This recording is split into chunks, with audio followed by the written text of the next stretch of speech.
வணக்கம் and welcome to Morning Cafe presented by Ponvanda Detergent powered by Cyball. நம்மளுக்கு கஷ்டமா தெரியற எந்த வேலையுமே ஐயோ ரொம்ப கஷ்டமா இருக்கே அப்படின்னு உடைஞ்சு போய் உட்காராம சின்ன சின்ன வேலையை அதை பிரிச்சுட்டு செஞ்சோம்னா ஈஸியா முடிஞ்சிடும்னு சொல்லுவாங்க. எந்த ஒரு செயலை ஆரம்பிக்கிறதுக்கு முன்னாடி அது சரியா பிளான் பண்ணி பண்ணணும். அப்படி பிளான் பண்ணி பண்ணும்போது ரொம்ப கஷ்டமா தெரியற ஒரு விஷயம் கூட பிறகு ரொம்பவே சுலபமா ஆயிடும். உங்களுடைய ஃபேவரட் ஷோவான மார்னிங் கஃபேக்கு உங்க எல்லாரையும் வரவேற்கும் நான் உங்கள் கண்மணி. கண்மணி, ஏப்ரல் மேலெல்லாம் பார்த்தோன்னா வெயில் பயங்கரமா கொளுத்துச்சுல. இப்ப எல்லா இடத்துலயுமே அது கொஞ்சம் ஈக்குவலைஸ் ஆகி மழை பெய்ய ஆரம்பிச்சிருச்சுல. ஆமா சுவாதி, இந்த சமயத்துல மழை நம்ம எல்லாருமே ரொம்பவே சந்தோஷப்படுத்திருக்குன்னு சொல்லலாம். இந்த காலத்துல மழை காலத்துல மழை பெய்யுறது அப்படிங்கறதே ரொம்ப கம்மியாயிடுச்சு. இந்த மாதிரி சம்மர் டைம்ல மழை பெய்யும் போது நிஜமாவே ரொம்ப சந்தோஷமா தான் இருக்கு. ஆமா கண்மணி, ஆக்சுவலி நம்ம ஊர்ல மட்டும் இல்ல, உலக அளவுல பார்த்தோன்னா பருவநிலை மாற்றம் ரொம்பவே அதிகமா இருக்குன்னு தான் சொல்லணும். அது மட்டும் இல்லாம இது மூலியமா பார்த்தோன்னா நேச்சர் ஏதோ நம்மளுக்கு சொல்ல வருது, ஏதோ ஒரு சிம்டம்ஸ் காட்டுது அப்படின்னு தான் சொல்லணும். என்ன சுவாதி சிம்டம்ஸ் காட்டுது, நேச்சர் சொல்ல வருதுங்கற? இப்ப நீ என்ன சொல்ல வர? ஆக்சுவலா அமெரிக்கால அலாஸ்கா பகுதியில இந்த டைம்ல, இந்த வின்டர் டைம்ல பார்த்தோன்னா மண் எல்லாமே உறிஞ்சிருக்கணுமா, ஆனா இன்னும் கூட உறையாம இருக்கு அப்படின்னு சொல்றாங்க. சரி, இப்ப மண்ணு உறையாததால பூமிக்கு ஏதாவது பெரிய பிரச்சனை லாபத்து ஏற்படுமா என்ன? குளோபல் வார்மிங்கோட எஃபெக்ட் அப்படின்னு தான் சொல்றாங்க. ஏன்னா வின்டர் ஆரம்பிச்சு ஒரு மாசத்திலே அங்க அந்த பகுதியில பார்த்தோன்னா மண் எல்லாமே உறிஞ்சிருக்கணுமா, ஆனா 3 மாசம் ஆகியும் எதுவுமே சேஞ்சஸ் இல்ல அப்படின்னு சொல்றாங்க. ஓகே, ஆக்சுவலி குளோபல் வார்மிங்கால நம்ம பூமிக்கு நிறைய டிராபேக்ஸ் இருக்கு. அதுல முக்கியமா அண்டார்டிகால இருக்கிற நிறைய பனி பாறைகள் உருகிட்டே இருக்கு.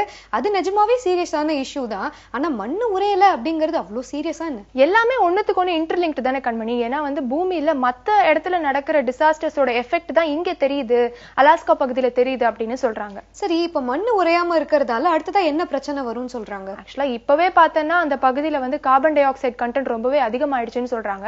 1975ல இருந்து 2015 வரைக்கும் இந்த பீரியட்ல வெளிவந்த கார்பன் டை ஆக்சைடை விட இப்போ 70% அதிகமா வெளிவருது அப்படின்னு சொல்றாங்க. ஆக்சுவலி இதனாலதான் முன்னாடில இருந்தே மரம் வளங்க அப்படிங்கறத ரொம்ப அழுத்தி சொல்லிக்கிட்டே இருக்காங்க. இனிமேவாச்சும் இதை நம்ம ஒழுங்கா செய்ய ஆரம்பிச்சாதான் நம்மளுடைய இயற்கையும் காப்பாற்ற முடியும், அதே சமயத்துல மனித குலத்தையும் காப்பாற்ற முடியும். இந்த அவேர்னஸோட நம்மளுடைய முதல் பகுதியான அனுஷத்தின் அனுகிரகம் பகுதியை பார்த்துட்டு வந்துடலாம்.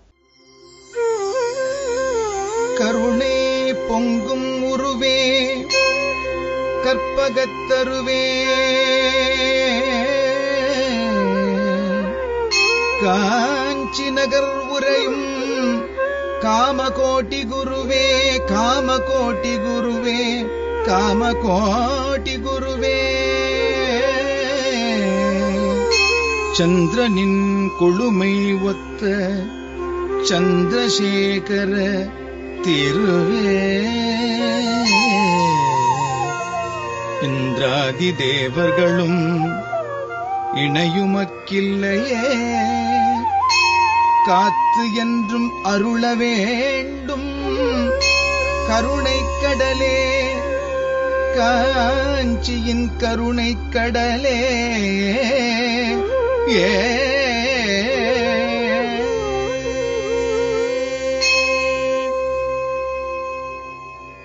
புதியுகம் நேயர்களுக்கு என்னுடைய அன்பு வணக்கம். அனுஷத்தின் அனுகிரகம் நிகழ்ச்சியிலே ஒரு அற்புதமான கட்டத்திலே நாம் நின்று கொண்டிருக்கிறோம். மகா பெரியவர் அவர்கள் ஒரு கிராமத்திற்கு சென்ற இடத்துல அந்த கிராமத்து விவசாயியிடம் தனக்கு கடலை வேண்டும் என்று கேட்க, அந்த விவசாயியும் எலி வலையிலிருந்து எடுத்து வந்து தந்துவிட, அப்படி தரப்பட்ட அந்த கடலையை பார்த்து இது பறிக்கப்பட்டதா குறிக்கப்பட்டதா என்று கேட்க, பின்பு எலிவளையிலிருந்து எடுக்கப்பட்ட அந்த விஷயத்தை அந்த விவசாயி சொல்லவும், அந்த எலிவளையை நோக்கி பெரியவர் புறப்பட்டு விட்ட இடத்துல நாம் இப்பொழுது இருக்கிறோம். அதற்கு பிறகு என்ன நடந்தது வாருங்கள் பார்ப்போம். பெரியவரும் அந்த விவசாயியும் மற்றும் உள்ளவர்களும் அந்த வயக்காடு நோக்கி போகிறார்கள். அந்த காட்சியை ஊரே பார்க்கிறது. தங்கி இருக்கிற பெரியவர் எதற்காக இப்படி வயக்காட்டு பக்கம் போகிறார், அதுவும் அறுவடையான வயலில பார்ப்பதற்கு என்ன இருக்கிறது என்று ஊர்ல இருக்கிறவர்களுக்கெல்லாம் கேள்வி. நேராக வயக்காட்டுக்கு வந்த உடனே அந்த விவசாயி தேடி கண்டுபிடித்து ஒரு குறிப்பிட்ட வளையின் முன்னால், இந்த வளையிலிருந்துதான் நான் நிறைய கடலைகளை எடுத்தேன் என்று சொல்லவும், அந்த வளைக்கு முன்னாலே அந்த முரத்தில் இருக்கக்கூடிய கடலையை அப்படியே வைக்கிறார். வச்சுட்டு தன்னுடைய மடத்து சிப்பந்திகளை பார்த்து மடத்திலே இருந்து பொறி வெல்லம் இவைகளை கொண்டு வர சொல்லுகிறார். அவர்களும் ஓடி போய் அதை எடுத்துக்கொண்டு வருகிறார்கள்.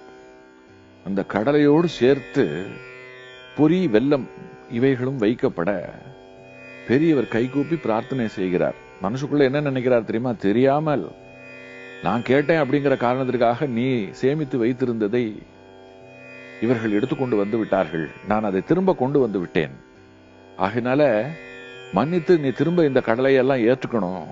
பிராயசித்தமாக மடத்தின் சார்பிலே வெல்லத்தையும் பொரியையும் நான் வைத்திருக்கிறேன் என்று அவர் மனசுக்குள்ள பிரார்த்தனை செய்து கொள்ள அதிசயம் நிகழ ஆரம்பித்தது.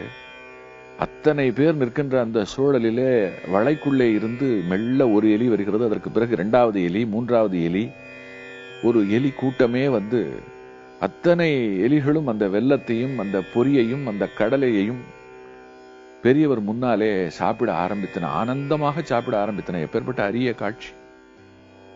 நாமெல்லாம் வயல் வரப்புல நடந்து போனால் அந்த நடந்து வருகின்ற அதிர்வுக்கே எந்த ஒரு ஜீவராசியாக இருந்தாலும் சென்று பதுங்கிவிடும். ஆனால் பெரியவர் நின்று வேண்டவும் பதுங்கி கிடந்தது வெளியே வருகிறது. அதற்கு தெரியும், நம்மை கடவுள் அழைக்கிறார், கருணை செய்ய அழைக்கிறார், இது ஒரு காண கிடைக்காத காட்சி என்று அவைகளுக்கு தெரியும். பெரியவருடைய வாழ்க்கையில நடந்த இந்த சம்பவம் அவர் சகல ஜீவராசிகள் மேலும் எத்தனை கருணையோடு இருந்தார் என்பதற்கு ஒரு அற்புத சாட்சியான சம்பவம். இந்த சம்பவம் மட்டுமல்ல, இதைப்போல் அவர் ஜீவராசிகள் மேல் மிகுந்த கருணையோடு இருந்ததற்கு நிறைய சம்பவங்கள் அவருடைய வாழ்க்கையில காண கிடைக்கிறது. எப்பொழுதுமே பெரியவர் அதிகாலையில கண்விழித்து விடுவார். 3 மணிக்கு மேல இருக்கக்கூடிய காலகட்டத்தை பிரம்ம முகூர்த்த காலம் என்று சொல்லுவார்கள். இந்த பிரம்ம முகூர்த்த காலத்தில் கண்விழித்து விடுவார். கண்விழித்து தன்னுடைய நித்திய கடமைகளை தொடங்கி விடுவார். அதுல குறிப்பாக 1 மணி நேரத்திற்கு மேலே ஜெபம் செய்வது என்று ஒன்று. அடுத்தது பெரியவருக்கு ரொம்ப மிக பிடித்த விஷயம், அதிகாலையில நதியில் நீராடுவது. உலகத்திலேயே ஓடுகின்ற நதிகளை கடவுளாக கருதுவதும் நதியில் நீராடுவதன் மூலம் பாபம் தொலைகிறது என்பதும் நம்முடைய மதத்திற்கு மட்டுமே இருக்கக்கூடிய ஒரு சிறப்பான விஷயம். இந்த உலகத்துல நிறைய நதிகள் ஓடினாலும் பாரத தேசத்தில் ஓடுகின்ற நதிகள் இருக்கிறதே, அவைகளுக்கெல்லாம் தெய்வீக சிறப்பு உண்டு. அது காவிரிக்காக இருக்கட்டும், கங்கைக்காக இருக்கட்டும், நர்மதைக்காக இருக்கட்டும், பிரம்மபுத்திராவுக்காக இருக்கட்டும். நதிகளுக்கு நாம் நதிகளை வெறும் ஆற்றோட்டமாக நீரோட்டமாக மட்டும் பார்ப்பதில்லை. அவைகள் நம்முடைய வினைகளை நீக்குவதற்காக, நம்முடைய பாவத்தை நீக்குவதற்காக, நம்முடைய உடம்பை அழுக்கு மட்டும் நீக்குவதல்ல. அவைகள் நமக்கு உணவு கொடுப்பதற்காக மட்டும் அவை வரவில்லை.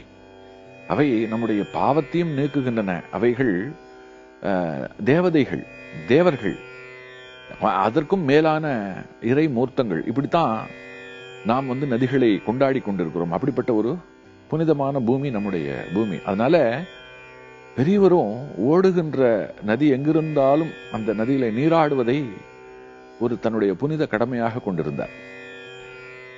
அதுவும் ஓடுகிற ஜலத்தில் நீராடுவது என்பது ரொம்ப விசேஷம். என்ன காரணம்னு சொன்னா, ஒரு நதி ஓடுகிறது என்று சொன்னால் அந்த நதிக்கு 3 தன்மைகள் இருந்தால்தான் அது ஓட முடியும்.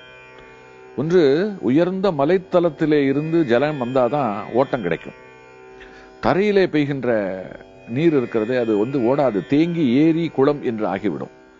நீர் ஓடணும்னு சொன்னா மலையில் இருந்து பெருக்கெடுத்து வரணும். அடுத்தது, அப்படி ஓடுகின்ற நீர் இருக்கிறதே அது கடலோடு சென்று சங்கமமாகும். ஆக கடல் மிக ஆழமானது, மலை மிக உயரமானது, ஆறு ஓடுகின்ற தளம் இருக்கிறதே அது சமதளமானது. ஆக ஒரு ஆற்றிலே ஒருத்தன் குளிக்கும் பொழுது மிகுந்த உயரத்தையும் தொடர்பு கொள்ளுகிறான், மிகுந்த ஆழத்தையும் தொடர்பு கொள்ளுகிறான், அதே சமயம் சமநிலையிலேயும் இருக்கிறான். இந்த 3 நிலையை ஒரு ஆறு தன்னிடத்திலே கொண்டிருக்கிறது. நாம் அந்த ஆற்றிலே மூழ்கும் பொழுது நமக்கும் அந்த 3 நிலை வந்து விடுகிறது. நாம் மிகுந்த ஆழத்தோடு சம்பந்தப்படுகிறோம், மிகுந்த உயரத்தோடு சம்பந்தப்படுகிறோம்.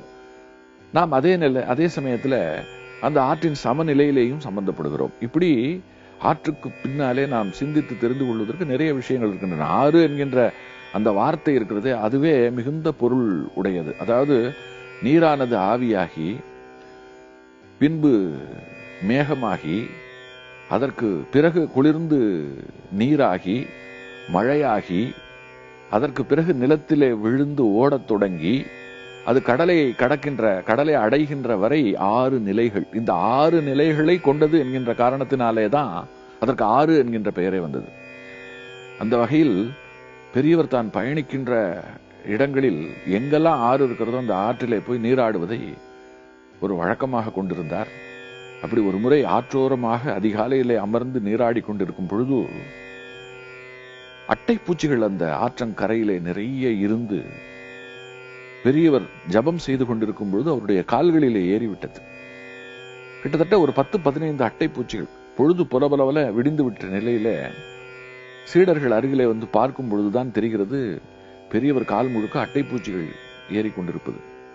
அட்டைப்பூச்சி எப்படி ரத்தத்தை உறிஞ்சும் அப்படிங்கறத நான் சொல்ல தேவையில்லை. அவர்கள் பதைத்து போகிறார்கள். அந்த அட்டைப்பூச்சிகளை எல்லாம் எப்படி விலக்குவது? அதன் மேல மூக்குப்பொடியை போடலாம், மிளகாய் பொடியை போடலாம், தீக்குச்சியை வைத்து கொளுத்தினால் அவைகள் கீழே உதிர்ந்து விழுந்து விடும். இதெல்லாம் அட்டைப்பூச்சி நம்மை பிடிக்கும் பொழுது நாம் செய்கின்ற செயல். உடனே எல்லோரும் அதை செய்ய தயாராகிறார்கள். பெரியவர் ஏற்கனவே ரொம்ப மெலிந்த தேகத்தை உடையவர். அவருக்கு ஒரு நாளைக்கு அவருடைய சாப்பாடே ஒரு கைப்பிடி 2 கைப்பிடி இவ்வளவுதான். அப்படிப்பட்ட ஒரு உடம்புல என்ன ரத்தம் இருக்கும்? இருக்கிற ரத்தத்தையும் இந்த அட்டைப்பூச்சிகள் உறிந்து கொண்டு விட்டால் அதற்கு பிறகு அவர் எப்படி நடப்பார், அவர் எப்படி செயல்படுவார்? இதெல்லாம் சீடர்களுடைய கவலை. அதனாலே அவர்கள் பதைத்து போய் அந்த அட்டைப்பூச்சியை நீக்குவதற்கு முயற்சி செய்யும் பொழுது பெரியவர் சொல்றார், நீங்க தான் ரத்த தானம் செய்யணுமா, நான் செய்யக்கூடாதா? தாராளமா அவைகள் சாப்பிடட்டும். அதற்கு என்ன உணவோ அதை அது தேடி எடுத்துக் கொள்ளுகிறது. நாம மரத்துக்கிட்ட போய் மரமே பழம் கொடுன்னு கேட்டுட்டா பறிக்கிறோம்? நாம ஒரு செடியில காய்கறிகளை பறிக்கும் பொழுது அந்த செடியிடம் அனுமதி பெற்றுக்கொண்டா பறிக்கிறோம்? அதே போல அதுவும் செய்கிறது. அதனால அதை கோபித்துக் கொள்ளக்கூடாது. அது தன் தேவைக்கு சாப்பிட்டவுடன் விட்டுவிடும் என்று சொல்ல, அதே போல அத்தனை அட்டைப்பூச்சிகளும் சற்று நேரத்தில் அப்படியே பொலபலவென்று உதிர்ந்து கீழே விழுந்து விடுகிறது. அந்த அட்டைப்பூச்சிக்கு கூட பெரியவர் என்ன நினைக்கிறார், என்ன செய்வார் என்பது தெரிந்திருக்கிறது. பெரியவருடைய வாழ்க்கையில இதை போல நாம் சிந்தித்து வியப்பதற்கு ஏராளமான கருணை மிகுந்த கட்டங்கள் நிறைய இருக்கின்றன. தொடர்ந்து சிந்திக்கலாம். கண்மணி, பிளாஸ்டிக் யூஸ் பண்றது நம்ம மண்ணுக்கும் மனுஷங்களுக்கும் ஆபத்தானது தெரிஞ்சு கூட எதுக்காக அதை ப்ரொடியூஸ் பண்ணணும்? அதுக்கப்புறம் பிளாஸ்டிக் யூஸ் பண்ணாதீங்க அப்படின்னு சொல்லி அதை ப்ரமோட் பண்றதோ அதுக்காக விளம்பரம் செய்யறதோ எந்த பிரயோஜனமும் இல்லை. ஏன்னா பிளாஸ்டிக்கோட ப்ரொடக்ஷன் நம்ம டோட்டலாவே ஸ்டாப் பண்ணிட்டோம்னா ஆட்டோமேட்டிக்கா யாருமே வாங்க போறது இல்லைல்ல. கரெக்ட் தான் ஸ்வாதி. ஆனா நீ சொல்றதெல்லாம் நடைமுறைக்கு வரணும்னா கண்டிப்பா ரொம்ப நாள் ஆகும். ஆனா இதே பிரச்சனையை நீ இன்னொரு ஆங்கிள் இருந்து யோசிச்சு பாரு. இப்ப நம்ம எல்லாருமே மனசு வச்சு பிளாஸ்டிக் உபயோகப்படுத்தக்கூடாது அப்படின்னு முடிவு எடுத்துட்டா கண்டிப்பா பிளாஸ்டிக்கோட தயாரிப்பு பாதிக்கப்படும். அதனால தயாரிப்பை நிறுத்திடுவாங்க. சோ இனிமே பிளாஸ்டிக் நம்ம பயன்படுத்தக்கூடாது அப்படிங்கிற ஒரு எண்ணத்தை கொண்டு அதை செயல்படுத்தவும் செய்யணும். சோ இந்த நம்பிக்கையோட நம்ம அடுத்ததா ஒரு சின்ன பிரேக் எடுத்துட்டு வந்துடலாம். இது உங்கள் morning cafe. Welcome back to morning cafe. Swathi, நம்ம ஊர்ல கவுன்சிலர் போயிட்டு இருக்கிற ஒரு வண்டியை டிராபிக் போலீஸ் பிளாக் பண்ணா என்ன ஆகும்? கண்டிப்பா ஒரு வழி பண்ணிடுவாங்க. நான் இந்த கட்சியாளு அந்த கட்சியாளுன்னு சொல்லி அந்த போலீஸ்காரரை கண்டிப்பா ஒரு வழி பண்ணிடுவாங்க. அப்படிதான் சமீபத்துல பெங்களூர்ல ஒரு டிராபிக் போலீஸ் என்ன பண்ணிருக்காரு, ஒரு மிகப்பெரிய விவிஐபியோட வண்டியை நிறுத்திருக்காரு. அப்ப கண்டிப்பா இந்நேரத்துக்கு அவர் சஸ்பென்ஷன்ல தான் இருந்திருப்பாரு. அப்படிதானே எல்லாரும் கெஸ் பண்றீங்க. ஆனா அந்த மாதிரி எதுவுமே நடக்கல. இப்போ அவருக்கு அதிகபட்சமான புகழ் பாராட்டெல்லாம் கிடைச்சிட்டே இருக்கு. ஒரு விவிஐபி வண்டியை நிறுத்தினதுக்கா அவருக்கு இவ்வளவு பாராட்டு கிடைச்சிருக்கு. ஆக்சுவலி சமீபத்துல நம்ம பிரசிடென்ட் பெங்களூருக்கு வந்திருக்காரு. நம்ம பிரசிடென்ட் வந்த கான்வாயை தான் அந்த டிராபிக் போலீஸ் தடுத்து நிறுத்திருக்காரு. பிரசிடென்டோட கான்வாயை நிறுத்தினா எப்படி அவருக்கு பாராட்டு கிடைக்கும்? ஆக்சுவலி சமீபத்துல பெங்களூர்ல மெட்ரோ ரயில்வே ஸ்டேஷனுடைய இனாகிரேஷனுக்காக தான் பிரசிடென்ட் வந்திருக்காரு. அந்த சமயத்துல இனாகிரேஷன்லாம் முடிஞ்ச பிறகு ராஜ்பவனுக்கு போற வழியில இருக்கக்கூடிய ட்ரினிட்டி சர்க்கிள் ஏரியால அவருடைய கான்வாய் வந்திருக்கு. அதே சமயத்தை தான் அதே ரோட்ல உயிருக்கு போராடிட்டு இருக்கக்கூடிய ஒரு பேஷண்ட்டை ஏத்திக்கிட்டு ஆம்புலன்ஸும் வந்திருக்கு. அந்த சமயத்துல அங்க யாரு டிராபிக் போலீஸ் போஸ்ட்ல இருந்தாங்க அப்படின்னு பாத்தீங்கன்னா நிஜலிங்கப்பா அப்படிங்கிற ஒரு இன்ஸ்பெக்டர். அவர் என்ன பண்ணிருக்காரு, நம்ம பிரசிடென்ட்டோட காரையே நிறுத்திட்டு அந்த ஆம்புலன்ஸ்க்கு வழிவிட்டிருக்காரு. ரொம்ப நல்ல விஷயம் பண்ணிருக்காரு. கண்டிப்பா அவருக்கு இதுக்கு பாராட்டு கொடுக்க வேண்டியதுதான். அதனாலதான் நிறைய பேர் பாராட்டிட்டு இருக்காங்க. இந்த இன்சிடென்ட் பத்தி கேள்விப்பட்ட மத்த உயரதிகாரிகள் என்ன பண்ணிருக்காங்க, பாராட்டு தெரிவிச்சது மட்டும் இல்லாம வெகுமதியும் கொடுத்திருக்காங்க. சோ இப்ப இந்த இன்சிடென்ட் சோஷியல் நெட்வொர்க்கிங் சைட்ஸ்ல ரொம்ப வைரலா ஸ்ப்ரெட் ஆயிட்டு இருக்கு. சூப்பர். சோ நம்ம மார்னிங் கஃபே சார்பாக அவருக்கு நம்ம பாராட்டுகள் தெரிவிச்சுக்கிட்டு அடுத்ததா நம்மளோட மார்னிங் கஃபேல யோகாசனம் பகுதியை பார்த்துட்டு வந்துடலாம்.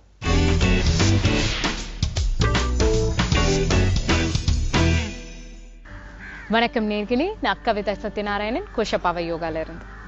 நம்ம நார்மலி என்னென்ன சாப்பிடலான்னு பார்த்துருக்கோம். அப்படி சாப்பிட்டா நம்ம பாடியில என்னென்ன ரியாக்ட் ஆகும்னு பார்த்துருக்கோம். உங்களோட டயட்ல நீங்க பால் சேர்த்துக்கிறீங்க. அந்த பால் குடிக்கிறது கூட ஒரு வார்ம் மில்க் தான் குடிப்பீங்க. ஆனா வார்ம் மில்க்ல மஞ்சத்தூள் போட்டு குடிக்கிறது குட்.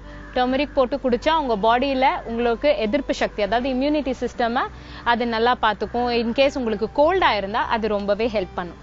இதே இன்கேஸ் அதே சூடான பால்ல தேன் கலந்து குடிக்கிறது பிக் நோ ஃபார் இட். நீங்க சூடான பால்ல தேன் கலந்து கொடுத்தா இட்ஸ் அ பாய்சன்.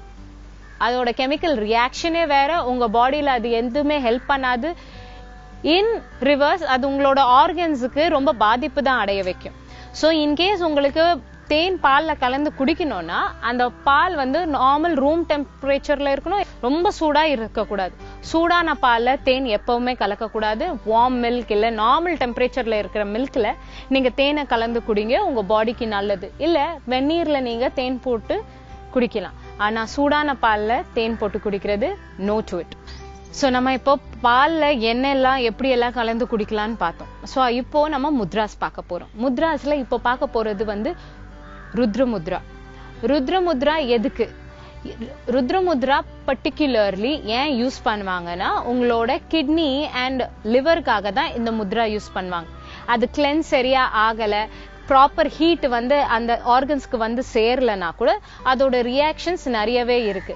ஸோ அதனால அந்த லிவர் அண்ட் கிட்னியை பாதுகாப்புறதுக்கு இந்த முத்ரா ரொம்பவே ஹெல்ப்ஃபுல்லா இருக்கும். ஸோ ருத்ர முத்ரா எப்படி பிடிக்கலாம்?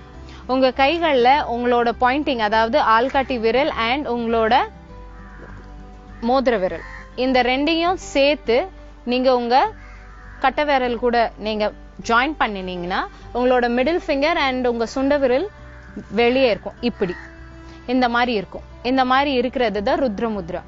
சோ ரெண்டு கையில நீங்க பிடிச்சு ருத்ரமுத்ராவை நீங்க உங்க மடி மேல ப்ராப்பரா பிளேஸ் பண்ணி நீங்க ப்ராப்பரா ஒரு கபால் பாத்தி பிராணாயம் பண்ணீங்கன்னா, கபால் பாத்தினா இப்படி உள்ள கம்ப்ளீட்டா மூச்சு இழுத்து உங்க செஸ்ட்ல நிரம்பி வச்சுக்கிட்டு அண்ட் ஸ்மால் இன்ஸ்டால்மெண்டா அந்த மூச்சை நீங்க வெளியே எடுக்கணும். அண்ட் வெரி ஸ்லோவா, ரொம்ப ஃபாஸ்டா நீங்க பண்றதுக்கு ட்ரை பண்ணாதீங்க.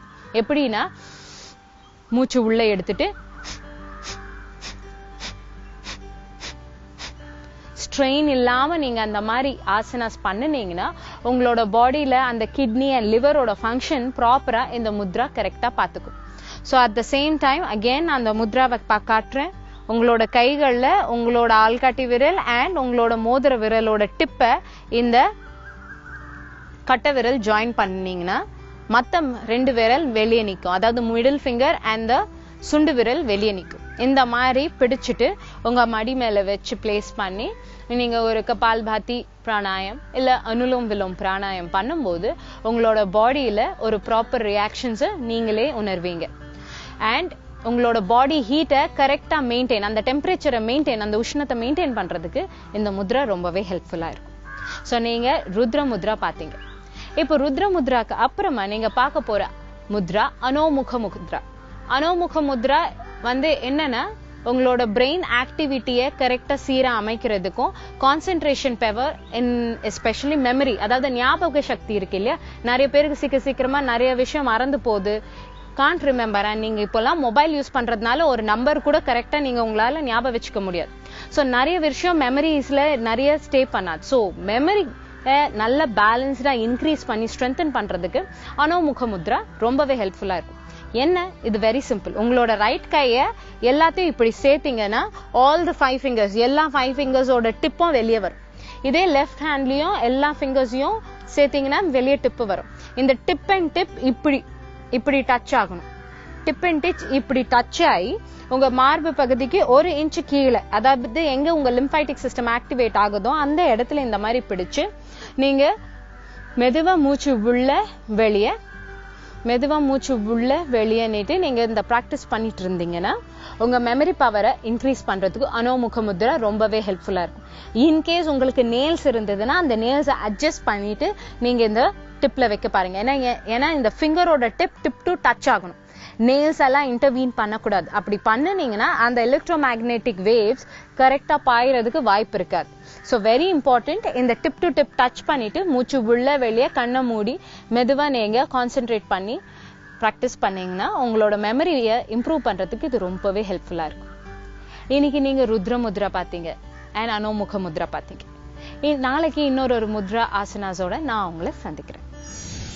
சுவாதி, உயர் அதிகாரிகளுக்கு பயப்படாம மக்களுக்கு உண்மையா சேவை செய்யற எல்லா அதிகாரிகளுக்குமே மதிப்பு எப்பவுமே கூடிக்கிட்டே தான் இருக்கும்ல? ஆமா கண்மணி, எல்லா அதிகாரிகளுமே எதுக்கு இம்பார்ட்டன்ஸ் கொடுக்கணும்னு யோசிச்சு அதுக்கு இம்பார்ட்டன்ஸ் கொடுத்து அவங்களோட வேலையை செஞ்சாங்கன்னா கண்டிப்பா நம்ம ஒரு புது இந்தியாவையே பார்க்கலாம் இல்லையா? தொடர்ந்து நிறைய விஷயங்கள் பேசலாம். அதுக்கு முன்னாடி மார்னிங் கஃபேல ஒரு short commercial break. Welcome back to morning cafe. Kanmani, உலகத்திலே பெரிய சிலை எதுன்னு உனக்கு தெரியுமா? உலகத்திலே மிகப்பெரிய சிலை நியூயார்க்ல இருக்கிற ஸ்டாச்சு ஆஃப் லிபர்ட்டி அப்படிங்கிறது ஸ்கூலுக்கு போற பசங்களுக்கு கூட தெரியும். ஏன் கேக்குற? பட் ஸ்டாச்சு ஆஃப் லிபர்ட்டி வந்து உலகத்திலே பெரிய சிலை அப்படிங்கிற ஒரு பெருமையை சீக்கிரமாவே இழக்க போகுது. ஏன் சுவாதி, எதனால இப்படி சொல்ற? ஏன்னா அதை விட ஒரு பெரிய ஒரு விஷ்ணு சிலை வந்து ஒரு இடத்துல உருவாகிட்டு இருக்கு. ஓ சூப்பர்ல. ஆக்சுவலி ஸ்டாச்சு ஆஃப் லிபர்ட்டியே 93 மீட்டர் உயரம். அப்ப நீ சொல்றது படி பார்த்தா விஷ்ணு சிலை அதை விட உயரமா இருக்குமா? எக்ஸாக்ட்லி. ஸ்டாச்சு ஆஃப் லிபர்ட்டி விட 30 மீட்டர் உயரமா வந்து ஒரு விஷ்ணு சிலை இந்தோனேஷியாவில் இருக்கிற பாலி அப்படிங்கிற ஒரு இடத்துல வந்து உருவாகிட்டு இருக்கு. அப்ப நீ சொல்றத வச்சு பார்க்கும்போது இந்த விஷ்ணு சிலை கிட்டத்தட்ட 120 மீட்டர் உயரமா? ஆமா கண்மணி, எக்ஸாக்ட்லி. அண்ட் ரொம்ப ஒரு கலை நயத்தோட தான் வந்து இந்த சிலையை வந்து உருவாக்கிட்டு இருக்காங்களா.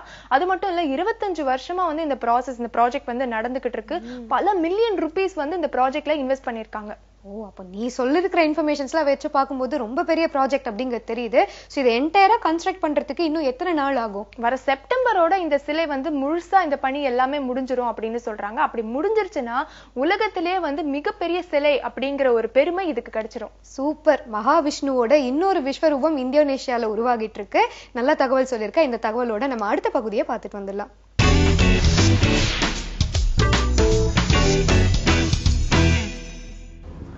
Very good morning. இன்றைக்கி நம்ம பேச போகிற டாபிக் என்னன்னு பார்த்தீங்கன்னா கண்ணை சுற்றி இருக்கிற கருவளையம், அதாவது டார்க் சர்க்கிள்ஸ், இல்லைன்னா எங்கள் லாங்குவேஜில் சொல்லணுன்னா பெரியார்பிட்டல் மெலனோசிஸ் அப்படின்னு சொல்லுவோம். இது வந்து எதனால வருது அண்ட் இதை எப்படி ஹேண்டில் பண்ணலாம் அப்படிங்கிறது தான்.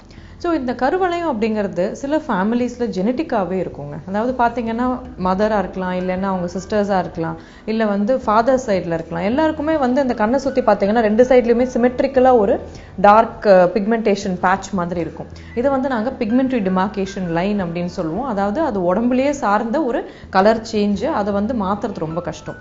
இப்போது பேர்த்லேருந்து இல்லாமல் வந்து through life, later in life வரும்போது அதுக்கு என்னெல்லாம் ரீசன் அப்படின்லாம் பார்த்தீங்கன்னா 3 டிவைட் பண்ணிக்கலாம். அதாவது ஒன்று வந்து பிக்மெண்ட்ரி அப்படின்னு சொல்லுவோம். அதாவது பிக்மெண்ட்ரினா வந்து வெறும் அந்த பிக்மெண்டேஷன் டார்க்னஸ் மாத்திரம் இருக்கிறது. இது எதனால வரலாம்? எக்ஸசிவ் ரப்பிங்னால, அதாவது அலர்ஜிக்காக இருக்கிறவங்க, இல்லைன்னா ரொம்ப வந்து ஆஸ்மேட்டிக்காக இருக்கிறவங்க, இந்த மாதிரி ஃபேமிலியில் அலர்ஜிஸ் இருக்குது, இல்லை ரொம்ப ஸ்னீசிங் ப்ராப்ளம் இருக்குன்னு பார்த்தீங்கன்னா those people will keep rubbing, அதாவது இந்த கண்ணை போட்டு தேய்ச்சிக்கிட்டே இருப்பாங்க. ஸோ இதனாலையுமே வந்து உங்களுக்கு அந்த ஹோல் பகுதி வந்து டார்க் ஆகிடும் உங்களுக்கு. ரெண்டாவது வந்து என்னன்னு பார்த்தீங்கன்னா காஜல், காஸ்மெட்டிக்ஸ் ரொம்ப காமன் ரீசன். இந்த காஜல் அதிகமாக யூஸ் பண்ணுறவங்க பார்த்தீங்கன்னா உங்களுக்கு they will have deposition of lead. அந்த காஜல் இருக்கிற பிளாக் பிக்மெண்ட் இருக்கு இல்லைங்களா, அது வந்து தோல் கடியில் டெபாசிட் ஆகி அது ஒழுங்காக எடுக்காமல் இருக்கும்போது அதுவுமே ஒரு டார்க்கனிங் கொடுக்கறதுக்கு சான்ஸ் இருக்குது. ஸோ இது தவிர வந்து உங்களுக்கு இதுதான் பிக்மெண்ட்ரி காஸ்ட்னு சொல்கிறது, அதாவது பேசிக்காக ஒரு டார்க் கலரேஷன், டிஸ்கலரேஷன் கொடுக்கறது.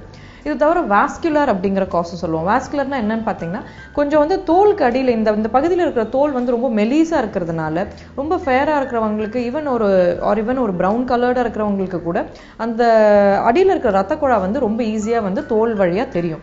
அப்போ வந்து ஒரு பர்பிள் கலர் இல்லைன்னா வந்து ஒரு ரெட்டிஷாக ஒரு டார்க் கலர் இருக்கிற மாதிரி தே லுக். இது தவிர ஸ்ட்ரக்சரல் வேரியேஷன்ஸ், அதாவது நம்ம ஒரு ஃபேஸ் ஸ்ட்ரக்சர்னு இருக்கும்போது நம்ம போன் ஸ்ட்ரக்சர் எப்படி இருக்குது, நம்ம ஐ சாக்கெட்டோட ஸ்ட்ரக்சர் எப்படி இருக்குது, ரொம்ப டீப்பாக கண் இருக்கிறவங்க பை போன் ஸ்ட்ரக்சரே சில பேருக்கு ரொம்ப ஒரு குழியாக இருக்கும் ஸ்கின் கண்ணு. அப்படி இருக்கும்போது மேலே இருக்கிற ஐப்ரோட ரிட்ஜ் இருக்கு இல்லையா, அதோட ஷேடோவை கீழே விழும்போது கூட வந்து நம்ம கண்ணை சுற்றி ஒரு கருவளையம் இருக்கிற மாதிரி இருக்கும் உங்களுக்கு. இது எல்லாம் தவிர one more thing which happens, அதாவது உங்களுக்கு ஏஜ் ஆக என்ன ஆகும்னா இங்கே இருக்கிற ஃபேட், அதாவது குழந்தைங்களுக்கு பார்த்தீங்கன்னா இந்த குழியே இருக்காது. பட் ஏஜில் இருக்கிறவங்க, அதிகமாக ஏஜ் இருக்கிறவங்க, ஒரு 40+ ஒரு 35+ இருக்கிறவங்களுக்கு இந்த ஒரு குழி வர ஆரம்பிச்சிடும். அது ஏன் வருது அப்படின்னா இந்த சீக்கில் இருக்கிற ஃபேட் த்ரூ ஏஜ் ஆக கீழே வந்து போய்கிட்டே இருக்கும், டிசெண்ட் ஆகிட்டே இருக்கும். அப்போ வந்து இந்த கண்ணுக்கு கீழே ஒரு குழி வர ஆரம்பிச்சிருது. அந்த குழி கூட சில பேருக்கு வந்து ஒரு கருவளையம் மாதிரி தெரிய ஆரம்பிக்கும். ஸோ இது எல்லாம் தான் உங்களுக்கு கருவளையத்துக்கு various causes.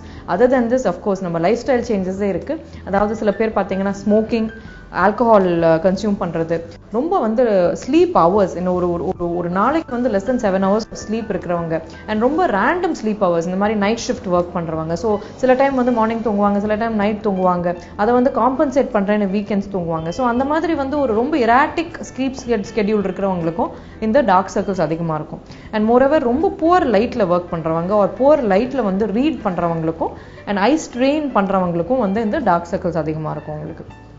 So how do we prevent this? Firstly, diet variation and lifestyle modification ரொம்ப முக்கியம்.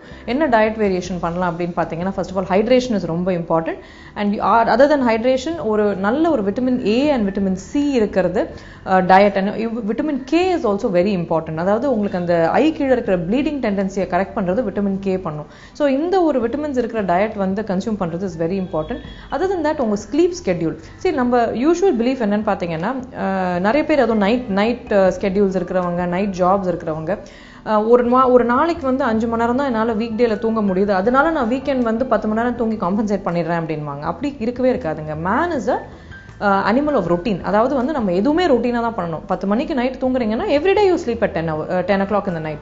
7 hours of sleep is essential in a day. அதுக்கு கீழே பண்ணோன்னு வச்சுக்கோங்களேன், உங்களுக்கு அந்த eye strain and eye continuous working of the ஐஏ வந்து உங்களுக்கு அந்த கருவளையம் கொடுக்க ஆரம்பிச்சிடும். It is not only for this problem, but regular sleep pattern is essential for many health issues. So இது தவிர வந்து உங்கள் காஸ்மெட்டிக்ஸ், எஸ்பெஷலி விமன், இந்த காஜல் போடும்போது நீங்கள் யூஸ் அதாவது உங்களுக்கு லீக் ஆகாத காஜல், ஆர் ராதர் வந்து உங்களுக்கு லீக் ப்ரூஃப் காஜல்னு வரும், ஸ்மஜ் ப்ரூஃப் காஜல்னு வரும், அந்த மாதிரி சூஸ் பண்ணுங்க. அண்ட் ஆர்கானிக் ப்ராடக்ட்ஸாக சூஸ் பண்ணீங்கன்னா உங்களுக்கு லெட் கண்டென்ட் கம்மியாக இருக்கும். அந்த லெட் வந்து இன்ஃபேக்ட் இந்த காஷ்மீரி அந்த மாதிரி பாப்புலேஷன்ல வந்து who use lot of kajal இல்லையா, அந்த மாதிரி ஒரு பாப்புலேஷன், ஆப்கான்ஸ் அந்த மாதிரி இருக்கிறவங்க they've done studies.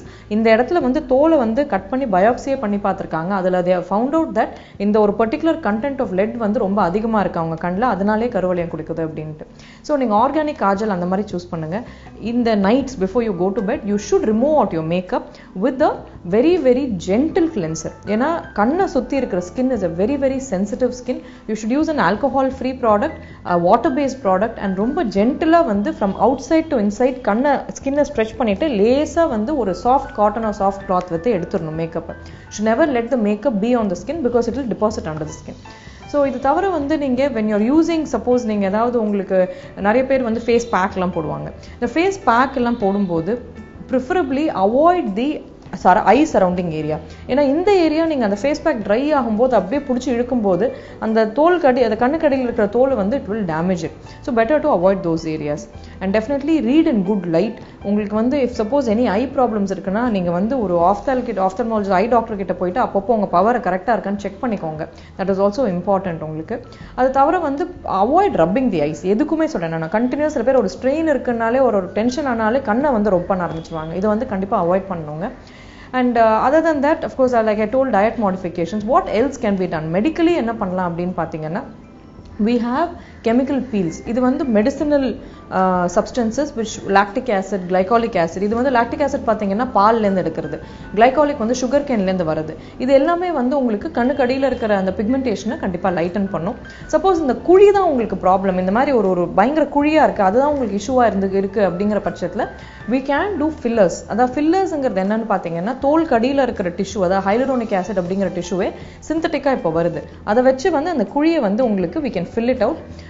And also வந்து உங்களுக்கு இந்த apart from all this வந்து உங்களுக்கு there are other lasers also which are available to help in this pigmentation around the eye. So by doing all this, by maintaining a healthy lifestyle and by using cosmetics which are safe for your skin, you can definitely prevent your dark circles and have healthier and better looking healthy eyes. Thank you. Swathi, நம்ம ஊர்ல தலைவர்களுக்கு சிலை வச்சாலே ஒரு பெரிய பிரச்சனை வந்துடுது. நான் கூட டவுன் சவுத் போகும்போது நிறைய தலைவர்களுடைய சிலையை சுத்தி கம்பி வேலி வச்சிருக்கிறதெல்லாம் பார்த்திருக்கேன். ஆமா கண்மணி, இதெல்லாம் பார்க்கும்போது நம்மளுக்கு ஃப்ரீடம் வாங்கி கொடுத்த நம்மளோட தலைவர்களுடைய சிலையெல்லாம் கூட நம்ம வந்து சுதந்திரமா வைக்க முடியலையேன்னு ரொம்ப கஷ்டமா இருக்கு. சரி, மார்னிங் கஃபேல தொடர்ந்து பேசலாம். அதுக்கு முன்னாடி ஒரு short commercial break. Welcome back to morning cafe. Swathi, இப்ப நான் உங்ககிட்ட கேட்கறதுக்காக ஒரு கேள்வி வச்சிருக்கேன். நான் நினைச்சேன் ஸ்டாச்சு ஆஃப் லிபர்ட்டி பத்தி நான் குவெஸ்டின் பண்ணும்போது நீ என்ன ஏதாவது கேட்பேன்னு. சரி சொல்லு. சரி, உலக அதிசயங்கள் எத்தனை? 7 அதிசயம் தான், இது எல்லாருக்கும் தெரிஞ்ச விஷயம் தானே. நம்ம படிக்கும்போது உலக அதிசயம் 7ஆ தான் இருந்துச்சு. ஆனா இப்ப அதை 8ஆ மாத்திருக்காங்க. 8ஆவது ஒரு புது அதிசயம் கண்டுபிடிச்சிருக்காங்க. அது எப்படி கண்மணி இவ்வளவு வருஷம் இல்லாம திடீர்னு 8ஆவது ஒரு அதிசயம் வரும்? திடீர்னு இல்ல சுவாதி, 130 வருஷமாவே இந்த இடம் இருக்கு. ஆனா சமீப காலமா தான் இந்த இடம் வந்து ரொம்ப பாப்புலரா இருக்கு. நிறைய பார்வையாளர்கள் வந்து பார்க்க ஆரம்பிச்சிருக்காங்க. அதிசயம் இருக்கிற அளவுக்கு அப்படி என்ன ஒரு இடம் அது? நியூசிலாந்துல இருக்கிற மவுண்ட் தரவேரா அப்படிங்கிற ஒரு வால்கனோ, ஒரு எரிமலை தான் அது. அதுக்கு பக்கத்திலேயே ரோட்டோ மஹானா அப்படிங்கிற ஒரு ஏரியும் இருக்கா. சோ இது பார்க்க எப்படி இருக்கும் அப்படின்னா, இது ரெண்டும் ஒன்னா இருக்கிறதால சிகப்பும் வெள்ளையுமா காட்சியளிக்கிறதால ரொம்பவே அழகா இருக்குமா பாக்குறதுக்கு. சூப்பரா இருக்கு. ஆக்சுவலா வந்து எரிமலையும் ஏரியும் வந்து ஒரு டிஃபரெண்டான ஒரு காம்பினேஷனா இருக்கு. நீ சொல்லும் போதே அந்த இடத்தை பார்க்கணும்னு ரொம்ப ஆசையா இருக்கு கண்மணி. எஸ், அதனாலதான் இப்போ இந்த இடத்தை 8ஆவது உலக அதிசயமா நிர்ணயிச்சிருக்காங்க. ஆக்சுவலி வந்து உலக அதிசயம்னா வந்து கிரேட் வால் ஆஃப் சைனா, அதுக்கப்புறம் தாஜ்மஹால், இந்த மாதிரி மனுஷங்களால கட்டப்பட்ட ஒரு விஷயத்தை தானே அதிசயம்னு சொல்லுவாங்க. நீ சொல்றது வந்து ஒரு நேச்சுரலான விஷயம் தானே. ரொம்ப கரெக்டான ஒரு விஷயம் தான் கேட்டிருக்க. கன்ஸ்ட்ரக்ஷனா இல்லாத ஒரு இடம் உலக அதிசயமா ஆகிருக்கு அப்படின்னா இந்த இடம் தான். அந்த பெருமையும் இந்த வால்கனோக்கு தான் போய் சேரும். அப்ப கண்டிப்பா அடுத்தது டைரக்டர் சங்கரோட படத்துல இந்த லொகேஷன்ல நின்னு ஹீரோவும் ஹீரோயினும் நீ எரிமலை நான் ஏரின்னு டூயட் பாட தான் போறாங்க. அதை நம்ம பார்த்து என்ஜாய் பண்ண தான் போறோம். சரி, இந்த தகவலோட அடுத்ததா சின்னஞ்சிறு உலகம் பகுதி காத்துக்கிட்டு இருக்கு. அதை பார்த்துட்டு வந்துடலாம்.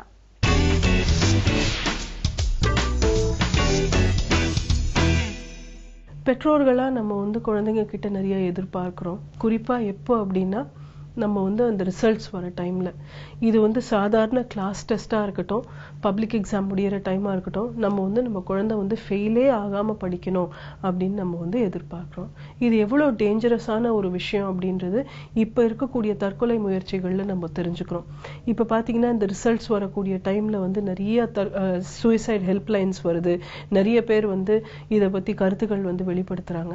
அன்பார்ச்சுனேட்டா நம்மளோட எஜுகேஷன் சிஸ்டம் வந்து இன்னுமே வந்து ப்ராப்பரா டேலண்ட்டை வந்து ஐடென்டிஃபை பண்றது கிடையாது. அது மட்டும் இல்லாம குழந்தைங்களை வந்து நிறைய மன அழுத்தத்துக்கு ஆளாக்கிட்டு அவங்கள வந்து நெகட்டிவ் ஹேபிட்ஸ், நெகட்டிவான ஒரு கோப்பிங் மெக்கானிசம்ஸ், அதாவது அவங்களுக்கு வந்து இந்த ஃபெயிலியரை எப்படி ஹேண்டில் பண்றதுன்றது தெரியாத அளவுக்கு புஷ் பண்ணிடுது. அன்பார்ச்சுனேட்டா நம்ம ஸ்டேட்லயே பாத்தீங்கன்னா ஒரு சில ஊர்கள்ல வந்து இந்த குழந்தைய வந்து ஒரு நெகட்டிவான என்வாயர்மெண்ட்ல வச்சு மார்னிங் 4 o'clockல இருந்து நைட் 11 வரைக்கும் படின்னு சொல்லி 11th போர்ஷன் முடிக்காம 12th போர்ஷனை மட்டும் சொல்லி கொடுக்கறது. இந்த மாதிரிலாம் பண்ணி அவங்கள வந்து டோட்டலாவே வந்து டிஸ்ட்ராய் பண்ணிடுது. அந்த டைம்ல வந்து ஃப்ரெண்ட்ஷிப்ஸ் இருக்கக்கூடாது, விளையாடக்கூடாது அப்படின்னு சொல்லி அவங்கள ரொம்ப ஒரு நெகட்டிவான ஒரு அட்மாஸ்பியர்லயே வச்சிருக்கு. இந்த மாதிரி சிச்சுவேஷன் இருக்கும்போது அவங்க பிரெயின்ல வந்து பாசிட்டிவான கெமிக்கல்ஸ், என்டார்ஃபின்ஸ் அப்படின்றதே டெவலப் ஆகாம இருக்கும். இதுவுமே வந்து இந்த சூசைட் உண்டான ஒரு ரொம்ப காமன் ரீசன் ஆயிடுச்சு. நிறைய டைம்ஸ் பாத்தீங்க அப்படின்னா அந்த பெர்ஃபார்மன்ஸ் மட்டும்தான் இம்பார்ட்டன்ட், சைல்டு முக்கியம் இல்லை அப்படின்ற லெவலுக்கு புஷ் பண்ணிடுறோம். கிட்டத்தட்ட வேடிக்கையா சொல்ல போனோம் அப்படின்னா இந்த சில ஸ்கூல்ஸ் வந்து அவங்களோட ஆட் போடும்போது பாத்தீங்கன்னா சின்ன சின்ன குழந்தையோட போட்டோ இருக்கும், பெருசா மார்க் போட்டிருப்பாங்க. அந்த குழந்தையே முக்கியம் இல்லை, அந்த குழந்தையோட பேர் கூட தெளிவா தெரியாது, அவங்க மார்க் மட்டும் 1119 அப்படின்லாம் போட்டிருப்பாங்க. இது வந்து இத்தனை ஸ்டேட் ரேங்க் வாங்கியிருக்காங்க அப்படின்ற லெவல்ல நம்ம வந்து சைல்டை வந்து எடை போடுறோம். ஆஸ் அ பேரண்ட் ப்ளீஸ் புரிஞ்சுக்குங்க, நம்மளோட மார்க்ஸ் வந்து நம்மளோட லைஃபை டிசைட் பண்ணாது. இது வந்து எஜுகேஷன் சிஸ்டமா வந்து நம்மள வந்து பிலீவ் பண்ண வச்சிருக்கு. லைஃப்ல நீங்க பாத்தீங்க அப்படின்னா உலகத்துல நிறைய அச்சீவ்மெண்ட்ஸ் பண்ணவங்க யாருக்குமே பெரிய மார்க்ஸ் கிடையாது. ஆனா இருந்தாலுமே நம்ம வந்து எந்த விஷயத்துக்கு சைல்டை ப்ரிப்பேர் பண்ணணும் அப்படின்னா வெற்றி தோல்வி ரெண்டுமே எல்லாத்துக்குமே வரும். ஆனா அந்த வெற்றியும் தோல்வியும் அக்செப்ட் பண்ணிக்கக்கூடிய மனப்பக்குவத்தை டெவலப் பண்ணணும். வெற்றியை அக்செப்ட் பண்ணிக்கிற மனப்பக்குவம் அப்படின்னா அது தலகணமா மாறக்கூடாது. தோல்வியை அக்செப்ட் பண்ணிக்கக்கூடிய இதுன்னா அது வந்து டோட்டலா வந்து அவங்க தற்கொலையோ இல்லை அந்த மாதிரி நெகட்டிவ் விஷயங்களுக்கு, டிப்ரெஷன் அந்த மாதிரி இதுக்கு போயிடக்கூடாது. நான் சிம்பிளா பேரண்ட்ஸுக்கு வந்து ஒரே ஒரு ரூல் மட்டும் சொல்லி கொடுப்பேன். இதுல வந்து வெற்றி எப்பவுமே தலைக்கு போகக்கூடாது, தோல்வி எப்பவுமே மனசுக்கு போகக்கூடாது. வெற்றி தலைக்கு போயிடுச்சு அப்படின்னா அது வந்து கண்டிப்பா தலகணமாயிடும். அந்த பர்சன் நெக்ஸ்ட் வளர்ச்சியை நோக்கி போக மாட்டாங்க. தோல்வி அதே சமயத்துல மனசுக்கு போயிடுச்சு அப்படின்னா அது டோட்டலா நம்ம வந்து லைஃப்ல வந்து ஒரு இன்ட்ரெஸ்ட் இல்லாம டிப்ரெஷன் மாதிரி ப்ராப்ளம்ஸுக்கு போயிடும். எப்பவுமே வெற்றிகரமா இருக்கும்போது நம்ம வந்து அதை மனசுக்கு எடுத்துட்டு ஒரு 2-3 நிமிஷம் அதை வந்து நம்ம நல்லா என்ஜாய் பண்ணிட்டு நெக்ஸ்ட் லெவல், நெக்ஸ்ட் கோல் அப்படிங்கிற லெவலுக்கு நம்ம வந்து பிளான் பண்ணணும். இதே தோல்வி வரும்போது அதை அதை வந்து தலைக்கு எடுத்துட்டு போகணும். தலைக்கு எடுத்துட்டு போய் எதை மாத்தினா இதுல இருந்து நான் வெற்றிகரமா வரலாம் அப்படின்னு நான் பார்க்கும்போது அது சரியானபடி ஹேண்டில் பண்ண முடியும். ஸோ ஒரு ஸ்டூடெண்ட்டுக்குமே அவங்க வந்து எக்ஸாம் ரிசல்ட்ஸ் வருது அப்படின்னா வெற்றி தோல்வி அப்படின்றது அந்த மார்க்ல கிடையாது, ஆனா நம்மளோட ஆட்டிடியூட்ல கண்டிப்பா இருக்கு. ஸோ ஒரு குழந்தை வந்து நீங்க எதிர்பார்த்த அளவுக்கு 90 வாங்கல 60 வாங்கியிருக்காங்க அப்படின்னா அந்த 60 வந்து எப்படி வெற்றிகரமா மாத்த முடியும்னு பாருங்க. குழந்தைக்கு அதுல இருந்து என்ன கோர்சஸ் எடுக்க முடியும்னு பாருங்க. உங்க மனசுல வந்து வருத்தம் இருக்கலாம், ஐயோ குழந்தைக்கு இவ்வளவு செலவழிச்சு கூட இப்படிதான் படிச்சிருக்கலாம்னு வருத்தம் இருக்கலாம். பட் ஏற்கனவே குழந்தை வந்து அப்செட்டா இருக்கிற டைம்ல நீங்க உங்க கோபத்தையும் காட்டுறீங்க, உங்க வருத்தத்தையும் காட்டுறீங்க அப்படின்னா அந்த குழந்தைக்கு வந்து வேற எந்த சப்போர்ட் ஸ்ட்ரக்சருமே இல்லாம போயிடும். நம்மளோட ரெஸ்பான்ஸ் ரொம்ப ரொம்ப இம்பார்ட்டன்டான ஒரு விஷயம். ஸோ உங்களுக்கு வந்து அந்த டைம்ல குழந்தையோட ரிசல்ட் பிடிக்கல அப்படின்னா கூட நெக்ஸ்ட் சொல்யூஷனை நோக்கி போங்க. இப்ப இருக்கக்கூடிய மார்க்ஸுக்கு நம்ம என்ன மாதிரி கோர்ஸ் எடுக்கலாம் அப்படின்றது கொஞ்சம் கேர்ஃபுல்லா பாருங்க. நீங்க இதை பார்த்தீங்க அப்படின்னாலே லாங் டேர்ம்ல உங்க குழந்தைக்கு என்ன தெரிய வரும் அப்படின்னா நம்ம என்ன பண்ணாலும் அம்மா அப்பா நம்மள வந்து புரிஞ்சுப்பாங்க, நம்ம வந்து நெக்ஸ்ட் ஸ்டெப்பை வந்து நம்மள சப்போர்ட் பண்ணி கொடுக்கறதுக்கு அம்மா அப்பா எப்பவுமே இருப்பாங்க அப்படிங்கிறது அவங்களுக்கு தெரியும். மோஸ்ட் இம்பார்ட்டன்ட், நம்மளோட மார்க்ஸ் வந்து நம்மள டிசைட் பண்றது கிடையாது. ஹார்வர்ட்ல வந்து ரொம்ப வருஷத்துக்கு முன்னால ஒரு லாஞ்சிடியூட்னல் ஸ்டடி அப்படின்றது பண்ணாங்க. அவங்க அதுல என்ன ப்ரூவ் பண்ண வந்தாங்க அப்படின்னா லைஃப்ல வந்து 90, 95 எல்லாம் வாங்கினவங்க வந்து லைஃப்ல வந்து சக்சஸ்ஃபுல்லா இல்லை, அவங்க வந்து எக்ஸாம்ல வந்து சக்சஸ்ஃபுல்லா இருந்தாங்க. பட் லைஃப்ல வந்து வெற்றிகரமா இருந்தவங்க 60% to 80% வாங்கினவங்க தான் அப்படின்றது அவங்க கிட்டத்தட்ட ஒரு 15 வருஷம் இந்த ரிசர்ச் பண்ணி ப்ரூவ் பண்ணாங்க. ஏன் அப்படின்னா அந்த 60 to 80% வாங்கக்கூடியவங்க நிறைய ரிஸ்க் எடுக்கக்கூடியவங்க, அதே சமயத்துல வெற்றி தோல்வி ரெண்டுத்தையும் அக்செப்ட் பண்ணிக்கிட்டவங்க. வெற்றியும் தோல்வியும் நான் அக்செப்ட் பண்ணிக்கக்கூடிய பர்சன், எனக்கு அதுக்கு உண்டான மனப்பக்குவம் இருந்ததுன்னா லைஃப்ல நான் எதையுமே சாதிக்க முடியும். இந்த ஆட்டிடியூடை வந்து பெற்றோர்களா கண்டிப்பா உங்களோட ஸ்டூடெண்ட்ஸோட உங்களோட சில்ட்ரனோட நீங்க யூஸ் பண்ணுங்க. ஸ்பெசிஃபிக்கா இந்த 12th 10th ரிசல்ட்ஸ் எல்லாம் வரும்போது கண்டிப்பா யூஸ் பண்ணுங்க. மீண்டும் நாளைக்கு சந்திக்கலாம். சுவாதி, நியூசிலாந்துல இருக்கிற எரிமலை ஏரி மாதிரி இன்னும் நமக்கு தெரியாத எத்தனையோ இயற்கையா உருவான அதிசயங்கள் உலகத்துல இருந்துகிட்டு தான் இருக்குல்ல? ஆமா கண்மணி, வேணா நீயும் நானும் சேர்ந்து உட்கார்ந்து இயற்கை உலக அதிசயங்கள் என்னென்ன அப்படின்ட்டு ஒரு லிஸ்ட் போடலாமா? அதை பத்தி இப்ப நம்ம டிஸ்கஸ் பண்ணிட்டே இருக்கலாம். அதுக்கு முன்னாடி மார்னிங் கஃபேல வரப்போறது ஒரு short commercial break. Welcome back to morning cafe.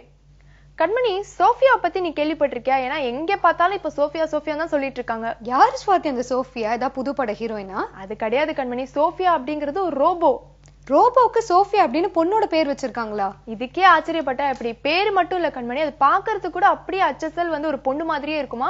நம்ம என்ன கேள்வி கேட்டாலும் டான் டான் பதில் சொல்லிடுமா. ஓ, கிட்டத்தட்ட நம்ம சூப்பர் ஸ்டார் எந்திரன் படத்துல வர சிட்டி ரோபோ மாதிரின்னு சொல்லு. அதே மாதிரிதான் வச்சுக்கோங்க. ஹான்சன் ரோபோட்டிக்ஸ் அப்படிங்கிற ஒரு புது நிறுவனம் தான் சோஃபியா வந்து உருவாக்கியிருக்காங்க. 60 விதமான எக்ஸ்பிரஷன்ஸ் வந்து சோஃபியா வந்து வெளிக்காட்டுமா. அது மட்டும் இல்லாம நம்ம என்னெல்லாம் பேசுறோமோ அதெல்லாமே அது ஞாபகத்துல வச்சிருக்கோம். அண்ட் அது பேசும்போது என்ன விதமான எக்ஸ்பிரஷன் கொடுக்கணும் அதெல்லாம் கூட அதுக்கு தெரியுமா.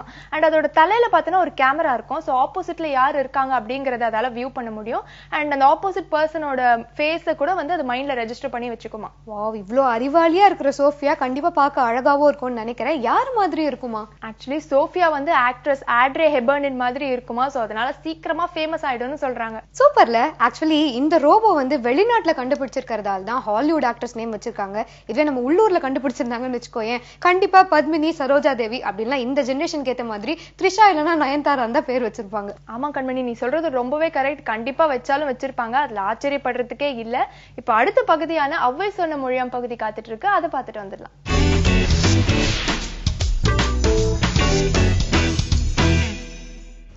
வணக்கம். அவ்வை சொன்ன மொழியாம் இதுல இன்னைக்கு ஆத்திசூடியில 18வது வாசகம் பார்க்கணும். இடம் பட வீடு எடேல், இதுதான் அந்த வாசகம். இது பரிச்சயம் இல்லாத ஒரு வாசகம் தான். பல பேர் பார்த்துக்கவே மாட்டாங்க, இப்படிலாம் ஒன்று இருக்குது அப்படிங்கிறதே தெரிஞ்சிருக்காது. இடம் பட வீடு எடேல். இந்த இடம் படங்கிறது ஒரே சொல் தான், வீடுங்கிற அடுத்த சொல், எடேலுங்கிறது அடுத்த சொல்லாக மொத்தம் 3 சொற்கள் தனித்தனியாக மொத்தம் 10 எழுத்துக்கள் அதில் இருக்குது. இந்த இடம் பட வீடு எடேலுங்கிறது என்ன சொல்கிறாங்க ஏன்னா ரொம்ப கஷ்டமான ஒரு விஷயத்தை எடுத்து சொல்லியிருக்காங்க. ஆனால் இன்றைக்கி ரொம்ப தேவையாக இருக்குதுன்னு தோணுக்குது. என்னென்னா இடம்பட வீடு என்னென்னா அதிகமாக இடம் இருக்கிற மாதிரியான ஒரு வீடு தேர்ந்தெடுக்காதீர்கள் அப்படின்னா வீட்டுக்குள்ளே இல்லை, வீட்டுக்கு வெளியே. அப்போவே இப்போ தான் நமக்கு இந்த ஹவுசிங் ப்ராப்ளம்லாம் இப்போ தான் வர ஆரம்பிச்சிருக்கு. வீடு கிடைக்கிறது ரொம்ப கஷ்டமாக இருக்குது, வீடு இப்போ சொந்தமாக ஒரு இடம் வாங்க முடியல, இடம் நிறைய இடம் இல்லை, காலி மனை இல்லை அப்படின்னு சொல்கிறோம். அப்போது அந்த மாதிரி விஷயமெல்லாம் இல்லை. ஆனால் அப்போதே சொல்லப்பட்டிருக்கிறது இடம்பட வீடு எடேல். இதற்கு 2 பொருள் சொல்கிறாங்க. முதல்ல ஒரு பொருள் மேலோட்டமாக இருக்கக்கூடிய ஒரு பொருளை பார்த்துருவோம், அதுக்கப்புறம் அடுத்த பொருளுக்கு போவோம். இந்த இடம்பட வீடு இடையில் என்ன அப்படி சொல்கிறாங்க அப்படின்னா, ஒரு 2 பேர் இருக்கீங்க ஒரு வீட்டில், 4 பேர் இருக்கீங்க, 4 பேர் இருக்கீங்க, அவங்களுக்கு எந்த அளவுக்கு வீடு வேணுமோ அந்த அளவுக்கு வீடு எடுத்தால் போகிற ரொம்ப பிரம்மாண்டமான வீடுலாம் தேவையில்லை. அதுதான் நேரடியான பொருள் இடம்பட வீடு இடையில். என்ன ஒரு ஆச்சரியமான ஒரு விஷயம் அப்படின்னா, இது ஔவையார் சில நூற்றாண்டுக்கு முன்பு தமிழில் சொல்லியிருக்காங்க. ஆனால் இதை ஒட்டிய ஒரு அரேபிய மொழி ஒன்று இருக்கிறது. அரேபிய பழமையும் சொல்ல முடியாது, ஒரு அரேபிய மொழி தான் அது. ஒரு வாசகம் இருக்குது அரபியில், ரொம்ப அருமையான ஒரு வாசகம். அது இஸ்லாமிய மொழியாக சொல்லலாம், இஸ்லாமியர்கள் கடைபிடிக்க வேண்டிய ஒரு வாழ்க்கை நெறிமுறையாக அதை சொல்லுவாங்க. ஆச்சரியமான ஒரு விஷயம் அவங்க சொல்கிறாங்க, 2 பேர் தங்குவதற்கான கூடாரத்தை 3 பேர் தங்குவதாக அமைக்காதீர்கள். இதுதான் அந்த அரேபிய பண்படி. 2 பேர் தங்குவதற்கான கூடாரத்தை 3 பேர் தங்குவதாக அமைக்காதீர்கள். இது பாருங்களேன், நம்மளா தெரியும், ஒரு பாலைவனம் ரொம்ப தூரம் போயிட்டே இருக்காங்க, இரவு நேரம் ஆச்சு, அவங்க எங்கே தங்கணும் பார்க்குறாங்க, ஒரு கூடாரம் போட்டு தங்குறாங்க. அதுதான் டென்ட்டு அப்படி சொன்னால் நிறைய பேர் புரியும். ஒரு டென்ட் போட்டு தங்குறாங்க. அப்படி போடும்போது இந்த கூடாரத்தில் எத்தனை பேர் தங்க போகிறோம் அப்படின்னு பார்க்குறோம். இப்போ நம்ம 2 பேருக்காக தான் ஒரு டென்ட்டு போகிறோம் அப்படின்னா 2 பேருக்கு எந்த அளவுக்கு வேணுமோ அந்த அளவுக்கு டென்ட்டு போட்டால் போகிறோம், கூடாரம் போகிறோம். அது ஏன் 3 பேருக்காக அமைத்துக் கொள்கிறீர்கள்? இதுக்கு பின்னால் ஒரு மிகப்பெரிய சமூக செய்தி இருக்கிறது. ஒரு இது இஸ்லாமிய பன்மொழி. நம்ம ஏற்கனவே சொன்ன மாதிரி இந்த இஸ்லாது வலியுறுத்தக்கூடிய மிக அடிப்படையான ஒரு தத்துவம் இதில் அடங்கியிருக்கு. என்ன அப்படின்னா, உங்களுக்கு எவ்வளவு தேவையோ அதை மட்டுமே நீங்கள் நுகர்ந்து கொள்ளலாம், அதற்கு தான் உங்களுக்கு உரிமை இருக்கிறது. அதற்கு அதிகப்படியாக கொஞ்சம் நீங்கள் நுகர்ந்தால் கூட அது இந்த சமுதாயத்துக்கு நீங்கள் செய்கிற மிகப்பெரிய தீங்கு. எவ்வளவு பெரிய ஒரு செய்தி பாருங்க. 2 பேர் இருக்கிற மாதிரி கூடாரம் அல்லது நீங்கள் 3 பேருக்காக அமைச்சிங்கன்னா யாருக்கோ இருக்கக்கூடிய ஒரு உரிமையை நீங்கள் பறித்து கொண்டு விட்டீர்கள், வஞ்சித்து கொண்டீர்கள். அது வேண்டாம். இஸ்லாத்தினுடைய அடிப்படை தத்துவங்களை இது ஒண்ணுங்க. அடிப்படையாக சொல்லுகிறது. என்ன சொல்லுதுன்னா, உங்களுக்கு எவ்வளவு வேணுமோ, உங்களுக்கு எவ்வளவு அடிப்படையில் தேவையாக இருக்கிறதோ அதை மட்டுமே நீங்கள் எடுத்துக்கொள்ளுங்கள். அதற்கு மேல் நீங்கள் எடுத்துக்கொண்டால் அதுக்கு திருட்டுக்கு சமம், களவுக்கு சமம். அவ்வளோதான் உங்களுக்கு இருக்குது. இல்லைன்னா சமுதாயத்தை நீங்கள் இழைக்கிற மிகப்பெரிய அநீதி. எவ்வளோ அருமையான தத்துவம் பாருங்கள். இதுதான் இடம்பட வீடு இடையில் அப்படின்னு ஔவையார் சொல்கிறாங்க. ஏன்னா நிறைய இடம் இருக்கிற மாதிரி வீடு எடுக்காதீங்க, வேண்டாம். அது இப்போ நடைமுறைக்கு எப்படி அது சாத்தியமாகிறதுன்னு நம்ம பார்ப்போம். அதுக்கு முன்னால் இது மாதிரியான ஒரு தத்துவத்தை நமக்கு தெரிந்து உலக இலக்கியத்தில் வேறு எங்கேயும் பார்க்கவே முடியல. இவங்க தான் சொல்கிறாங்க. ஆனால் என்னென்னு, இந்த வாசகம் சென்று சேராததற்கு என்ன காரணம் அப்படின்னா, இது இன்னொரு விஷயத்தையும் சொல்லியிருக்கு. அதனாலேயே திட்டம் போட்டு இதெல்லாம் பாடத்தில் சேர்க்காம விட்டாங்களோன்னு தோணுது. அடுத்த பொருளுக்கு வருவோம். அதுக்கு முன்னாடி நல்லா ஞாபகம் வச்சுப்போம். வீட்டுக்கு போகிறோம், நடைமுறைக்கு வருவோம். 4 பேர் இருக்கக்கூடிய ஒரு குடும்பம், அவங்க வீடு தேடுறாங்க. எப்படி தேடுவாங்க யோசிச்சு பாருங்களேன். மித மிஞ்சி போனால் ஒரு டபுள் பெட்ரூம் இருக்கிற மாதிரி தேடுவாங்க. ஆனால் சில பேர் ரொம்ப வசதியாக வேணும், இவங்களுக்கு தனியாக ஒரு ரூம் வேணும், அவங்களுக்கு தனியாக ஒரு ரூம் வேணும், அப்புறம் வந்து நாங்களாம் இருக்க தனியாக ஒரு ரூம் வேணும், விருந்தினர்கள் வந்தால் ஒரு ரூம் வேணும் அப்படின்னு 5-6 ரூம் இருக்க மாதிரி ஒரு வீடு எடுக்கிறாங்க வச்சுக்கோங்களேன். அதுக்கு அவசியமே இல்லை. ஏன்னா தேவையில்லாமல் உங்களுடைய பணத்தை நீங்கள் வீணாக்கி கொண்டிருக்கிறீர்கள், விரயமாக்கிக்கிட்டு இருக்கீங்க. அவ்வளோ வேணாம். ரொம்ப அதிகம் இருக்கிற மாதிரி வீடு எடுக்காதீங்க. வாடகைக்கு போகிறவங்களுக்கான ஒரு மிகச்சிறந்த ஒரு அறிவுரை இது. அப்படிலாம் எடுத்துக்காதீங்க. இடம்பட வீடு இடையில். ஏன்னா நீங்கள் கொடுக்க போறதெல்லாம் வாடகையாக போயிட போகுது, திரும்ப உங்களுக்கு வரவே போகிறதில்ல. அது வேற சின்னதாக ஒரு வீடு எடுத்துட்டு இப்போதைக்கு இருந்துக்கிட்டு, ஏற்கனவே நம்ம பார்த்தோம், அந்த மாதிரி ஒருத்தருக்கு ஒருத்தர் இணங்கி அனுசரணையாக அட்ஜஸ்ட் பண்ணிட்டு இருங்க. அது வரக்கூடிய அந்த மிகையாக இருக்கக்கூடிய பணத்தை சேர்த்து வச்சுன்னா சொந்தமாக ஒரு வீடு வாங்கிக்கலாம். அதிகமாக வாடகை இப்போது கொடுத்து நீங்கள் செலவழிப்பதை விட குறைவான இடத்துல இருந்து கொண்டு பணத்தை சேர்த்து வைத்து நீங்கள் சொந்த இடத்துக்கு போகலாம். இவ்வளவும் இடம்பட வீடு இடம் வருதுங்க. அதுதாங்க முதல் பொருள். இடத்துடனே ரொம்ப அதிகமாக இடம் இருக்காம வீடு பார்க்காதீங்க அப்படின்னு. ஆனால் இங்கே 2வது ஒரு பொருள் இருக்குது. அதுதான் மிக முக்கியமான ஒரு பொருள். இது ஒரு மறை பொருள் சொல்லலாம். இதில் ஒரு ஹிடன் மீனிங் தான் அது. என்ன சொல்கிறாங்க அப்படின்னா, தயவு செய்து பொது இடத்தை ஆக்கிரமித்து கொண்டு ஒரு வீடு எடுக்காதீர்கள். இடம்பட வீடு இடையில் அப்படின்னா பொது இடத்தை ஆக்கிரமிக்கிற மாதிரி இருக்காதீங்க. இது ஒன்றும் புதிய விஷயமே இல்லை. நம்மெல்லாம் பார்த்துட்டு தான் இருக்கோம். எத்தனை பேர் பொது இடத்தை வாங்கிக்கிறாங்க, அந்த இடத்த மனை கட்டுறாங்க, அந்த வீடு கட்டுறாங்க, எல்லாம் பார்க்குறோம். ஆனால் அது ரொம்ப தவறு. இடம்பட வீடு இடையில் அப்படிங்கிறாங்க. ஆனால் இந்த கான்செப்ட் இதே பொருளை உலக நீதியிலையும் வருது. அந்த உலக நீதியும் நமக்கு தெரியும், அதுவும் நீதி நெறிகளில் ஒன்று தான். அதில் ஒரு இடத்த சொல்கிறாங்க, பொருவார்த்தம் போர்க்களத்தில் போக வேண்டாம், பொது நிலத்தில் ஒரு நாளும் இருக்க வேண்டாம். அதுலேயே வருது. இது யாருக்கா புதுசாக இருந்ததுன்னா சொல்கிறேன், உலக நீதி நமக்குலாம் தெரியும். ஓதாமல் ஒரு நாளும் இருக்க வேண்டாம், ஒருவரையும் பொல்லாங்கு சொல்ல வேண்டாம் தான் படிக்கிறோம்ல, அதுதான் உலக நீதி. அதில் இந்த 7வது செய்யுள்ள இது வருது. பொருவார்த்தம் போர்க்களத்தில் போக வேண்டாம், பொது நிலத்தில் ஒரு நாளும் இருக்க வேண்டாம். நேரடியாக சொல்கிறாங்க. இதே கொஞ்சம் மறைபொருளாக ஔவையார் சொல்கிறாங்க. ஔவையாருக்கு அப்புறம் தான் உலக நீதி வந்தது. சரிங்களா? ஆக பாருங்களேன், பொது இடத்துல இருப்பதுங்கிறது தவறுங்கிறத உலக இலக்கியத்தில் தமிழ் இலக்கியம் தான் எடுத்து சொல்லுது. இதெல்லாம் நம்முடைய நீதிநெறியில வருது இதெல்லாம். ஆக இடம்பட வீடு எடேல். பொது இடத்துல பொது இடம் நமக்குள்ள வர மாதிரியான ஒரு வீடு எடுக்காதீங்க, அங்க போய் தங்கி இருக்காதீங்க. பொது இடத்துல ஒரு நாள் கூட தங்கி இருக்காதீங்க. பொது நிலத்தில் ஒரு நாளும் இருக்க வேண்டாம். இதெல்லாம் இது மாதிரி ஒரு வாசகம்னு பார்த்தீங்கன்னாக்க பொதுவாக இருக்கக்கூடிய விஷயங்களை பொதுவாக தான் இருக்க வேண்டும், அதை நாம் உரிமையாக்கி கொள்ளக்கூடாது அப்படிங்கிறதான்.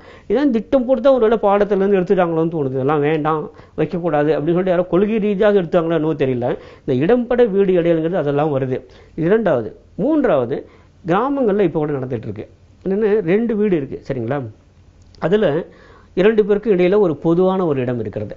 இந்த பொதுவான இடம் யாருக்கு அப்படிங்கிறதுலாம் பெரிய சச்சரவு சண்டையெல்லாம் இன்னைக்கு பல இடங்கள்ல அதை வச்சுதான் வருது. இது யாருக்கு பொதுவான இடம் அப்படின்னு சொல்லிட்டு தயவுசெய்து நீங்களும் எடுத்துக்கொள்ள வேண்டாம், அவர்களும் எடுத்துக்கொள்ள வேண்டாம், பொதுவாக இருந்து விட்டு போட்டோம். எவ்வளவு சண்டை சச்சரவுகள் தீரும் தெரியுமா? இன்னைக்கு நீதிமன்றத்தில் போனீங்கன்னா சிவில் கோர்ட்ல நீங்க சிவில் கேசஸ் போய் பார்த்தோம்னா இந்த பொதுவான இடத்துல தான் சச்சரவுகளே வந்து கொண்டிருக்கு, யாருக்கு சொந்தம் அப்படின்னு. அப்படிலாம் இல்லை, அதில் நீங்க வீடாக எடுத்துக்கொள்ள வேண்டாம், அது பொதுவான இடமாக இருந்து விட்டு போட்டோம் அப்படின்னா எவ்வளவு சுணக்கமாக இந்த ஒரு முடிவுக்கு வர முடியுது பாருங்களேன். இதெல்லாம் இந்த ஒரு வாசகத்துக்குள்ள வருது. இடம்பட வீடு எடை அப்படின்னா நமக்கு அதிகமாக இடம் இருப்பதுமாக வீடு எடுத்துக்கொள்ள வேண்டாம், பொது நிலத்தில் நம்முடைய வீடு ஆரோக்கிய மாதிரி பார்த்துக் கொள்ள வேண்டாம். இருந்து வெளியே வந்தால் அமைதியாக வாழ முடியும். இடம்பட வீடு எடையில். மீண்டும் சந்திப்போம். நன்றி, வணக்கம். எனக்கு மார்னிங் கஃபேல வழக்கம் போல நிறைய சுவாரஸ்யமான பகுதிகள் தகவல்கள் எல்லாம் பார்த்திருப்பீங்க, அதெல்லாம் பார்த்து என்ஜாய் பண்ணிருப்பீங்கன்னு நாங்க நம்புறோம். இதே மாதிரி அடுத்த மார்னிங் கஃபே நிகழ்ச்சியில உங்களை சந்திக்கும் வரை உங்களிடமிருந்து விடைபெறுவது ஸ்வாதிஷ்டா மற்றும் கண்மணி. இது உங்கள் morning cafe, presented by Ponvandu detergent, powered by Saibol.